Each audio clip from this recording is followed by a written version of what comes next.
Hi everyone, this is Eddie McDonough showing you how to submit an EPF with an Exhibit A or an Exhibit B.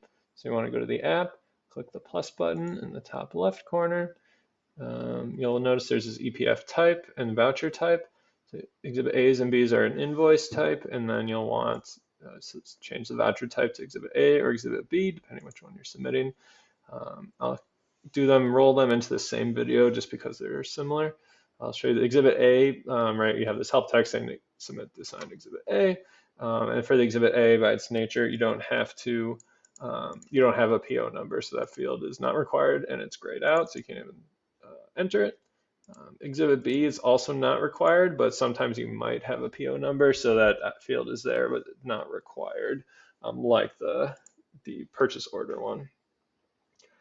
So that's the main differences that for this field, and then any help text you'll see is the Exhibit A or Exhibit B. So you want to fill out as much information as you have available. There's helpful help text here, remittance address where the payment should be remitted. You want to fill out everything. For this demo, I'll just fill out the minimal information for expediency. Ship to is kind of optional if that's relevant for your submission. One of the main changes to this enhancement is now you can add unlimited funding sources or invoice detail amounts. And so it's not hard coded in like it was in the old one. So you have to click this add new row button to add the funding source or invoice detail. So you can add many rows, unlimited amounts. For this demo, I'm just going to do one quickly just to demo it, so you have the amount. I'll just put a fake amount here, and then you can select the date for the invoice, any information you want. And then again, this is a calculated field like the old one.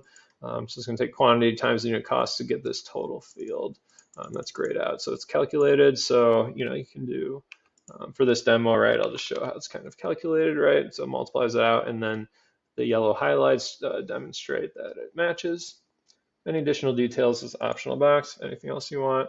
Here's the help text. I'm still on Exhibit A, so it calls out Exhibit A. If it was B, it would show B, but that's it. You'll attach, the Exhibit A or B, and then as well as any invoices or anything else you need to attach. I'm scrolling down to approval details here. You'll want to select, your manager level approver, and then the finance officer, and then this finance director is defaulted to Bill McGrath. You can't change that. That'll automatically go to him. Certain programs want you to add another reviewer step. So this is a program reviewer. And then if your EPF submission has multiple funding strips and needs approval from multiple finance officers, you have the ability to add a finance officer by clicking these buttons. You can add many different finance officers and just one additional program reviewer. The more you add, the more people are going to have to approve, and everyone along this chain will have to approve the EPF for final approval. Just one thing to note. So I'm going to delete those fields, but I'll just select myself and show you how to submit it. Normally it would not be yourself for both of these fields. Once you do everything, you can click save. And then the EPF is saved. You can always access it later after you save it.